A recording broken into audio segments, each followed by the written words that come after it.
C'est l'heure du journal de l'Afrique, soyez les bienvenus sur France 24. À la une ce soir, la journée internationale de lutte contre le sida. Selon l'OMS, sur 36 millions de cas dans le monde, 26 se trouvent en Afrique. Parmi les pays les plus touchés, l'Afrique du Sud, la Côte d'Ivoire, le Nigeria ou même le Kenya. Nous irons dans ce pays dans un instant, reportage à suivre. La colère de Cyril Ramaphosa, le président sud-africain, a appelé à la levée des restrictions de voyage imposées à l'Afrique australe depuis la détection du variant Omicron. Un message envoyé alors qu'il était en déplacement au Nigeria. Les détails à suivre. Enfin, on poursuit notre série en Gambie. À quelques jours du scrutin présidentiel, on va s'intéresser aux victimes de la dictature de Yahya Jammeh. L'ancien président est en exil en Guinée équatoriale, mais les victimes de son régime souhaitent le voir répondre de ses actes devant la justice. Reportage de nos envoyés spéciaux à la fin de ce journal.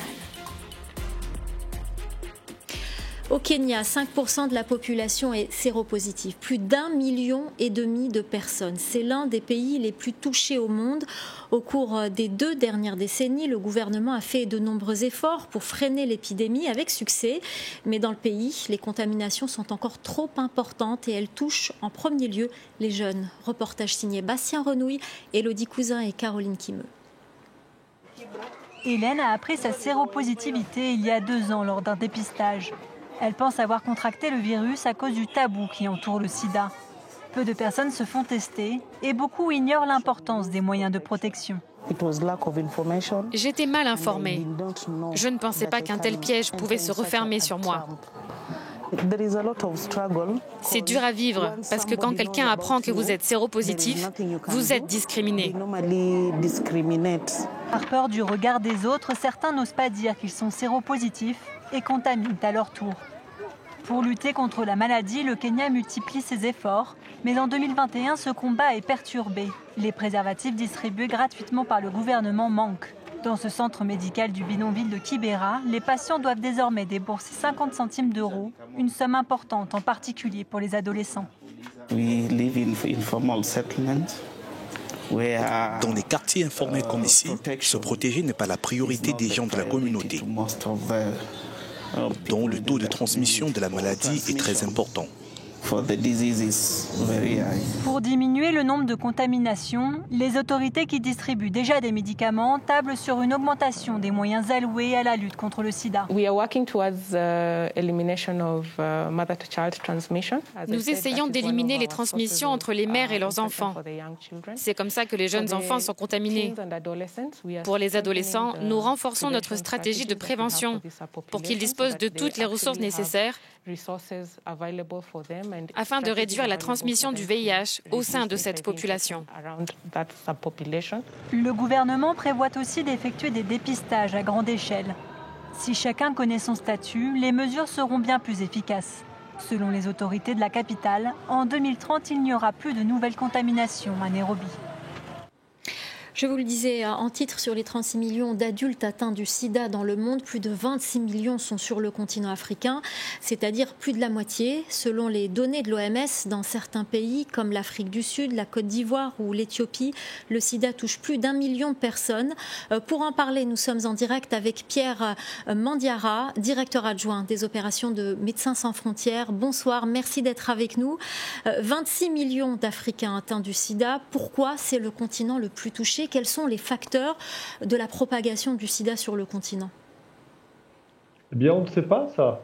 Figurez-vous que la science n'a pas réussi à déterminer pourquoi l'épidémie de sida a pris une telle ampleur en Afrique particulièrement dans les années 80, 90, plus qu'ailleurs dans le monde, ou pourquoi d'ailleurs dans certaines parties d'Afrique plutôt que dans d'autres. Il y a énormément de paramètres. On connaît tous un peu les épidémies maintenant et on voit bien aussi avec la Covid que ce n'est pas possible de comprendre pourquoi plus ici que là. En revanche, ce qu'on sait, c'est pourquoi est-ce que ça continue, ou plutôt ça a moins baissé ces 20 dernières années en Afrique que dans le reste du monde. Et la principale raison, c'est que les systèmes de santé sont plus faibles qu'ailleurs. Et la meilleure manière de prévenir aujourd'hui la transmission, c'est d'être sous traitement. C'est ce qu'on appelle le traitement comme prévention. C'est-à-dire que si vous avez accès à un traitement et que vous le prenez bien et que ça fonctionne bien, vous n'êtes plus contagieux. Ça a été une révolution il y a une douzaine d'années. Et alors, ça a été ce qui a permis principalement de faire baisser le nombre de contaminations dans le reste du monde et aussi en Afrique. Il y a 2 fois moins de contaminations qu'il y a 10 ans.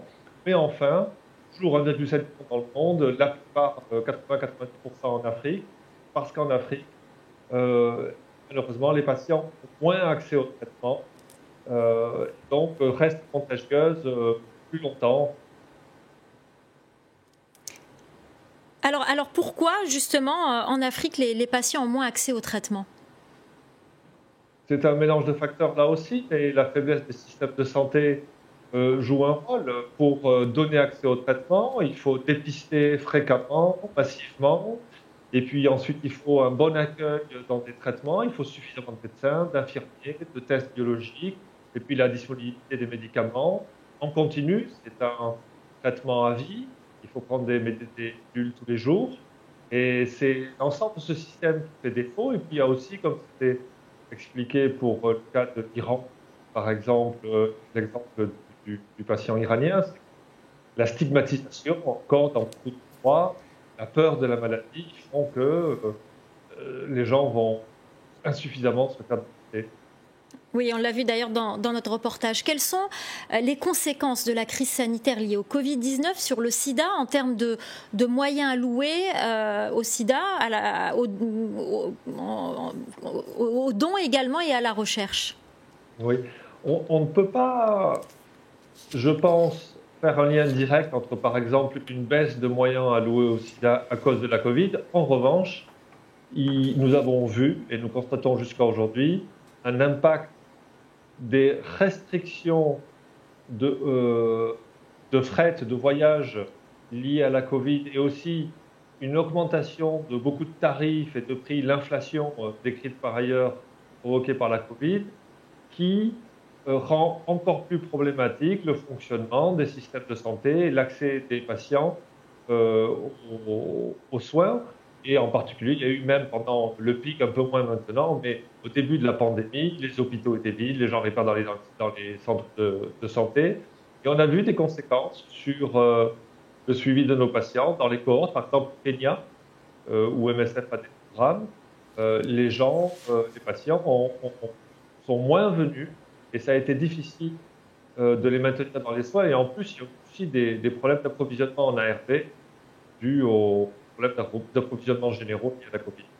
Alors on voit justement, on le vit actuellement avec cette crise sanitaire liée au Covid-19, qu'il y a souvent moins de moyens qui sont donnés au continent africain pour lutter contre l'épidémie, moins de vaccins.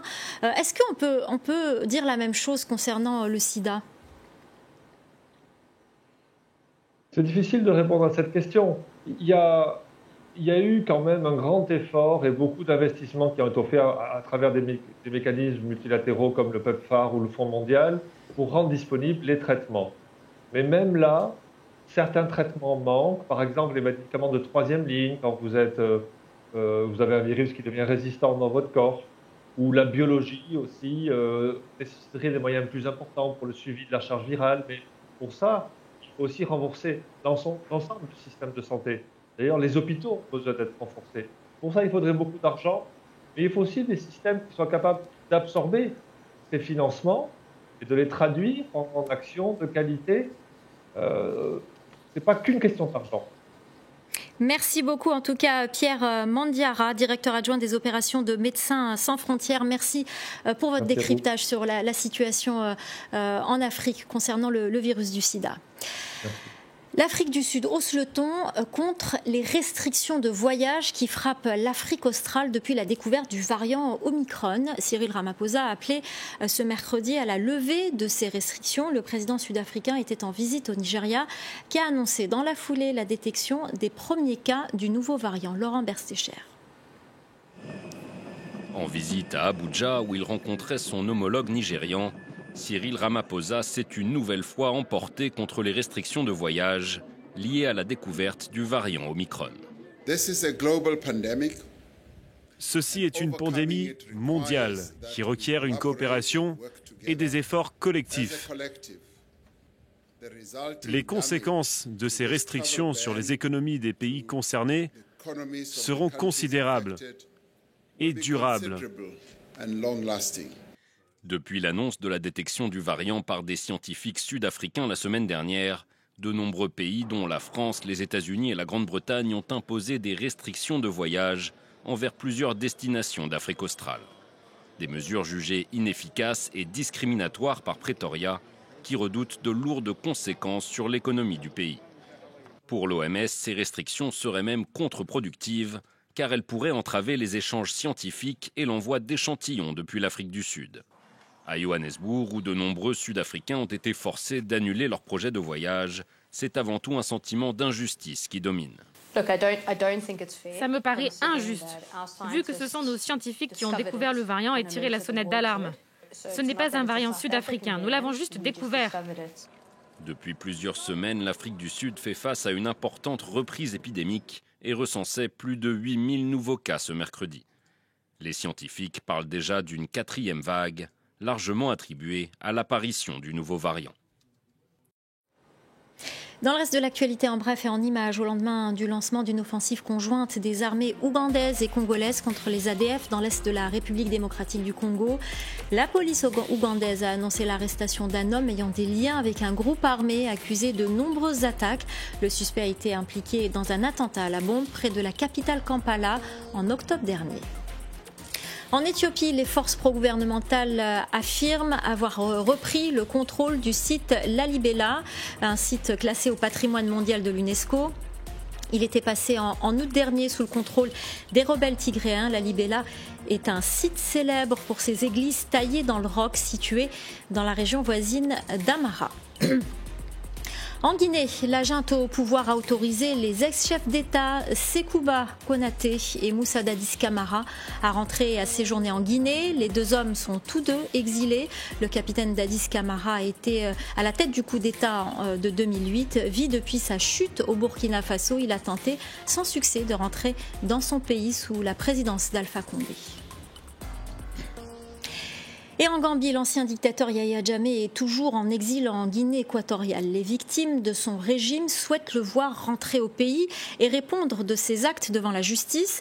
À quelques jours de l'élection présidentielle, ce sujet est plus d'actualité, d'autant que le président sortant, Adama Barrow, s'est allié avec une frange du parti de l'ancien dictateur. Nos envoyés spéciaux à Banjul, Sarah Sako et Eli Mandao sont allés à la rencontre de ces victimes qui réclament justice.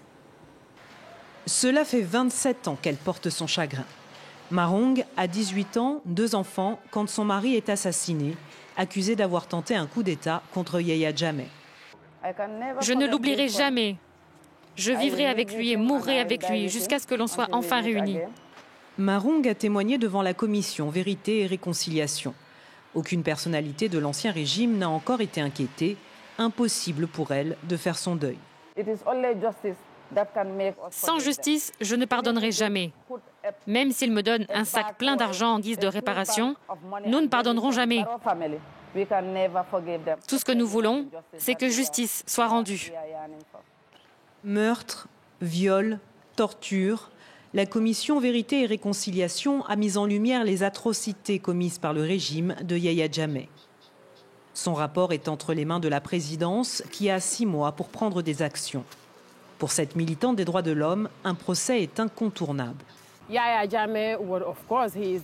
Jammeh contrôlait tout, alors évidemment il doit être poursuivi.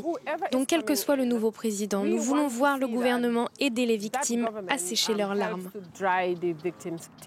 Le président Adama Barrow est sous le feu des critiques depuis son rapprochement avec une aile du parti de l'ex-dictateur. Beaucoup de victimes craignent un statu quo s'il est réélu. Le gouvernement se veut rassurant.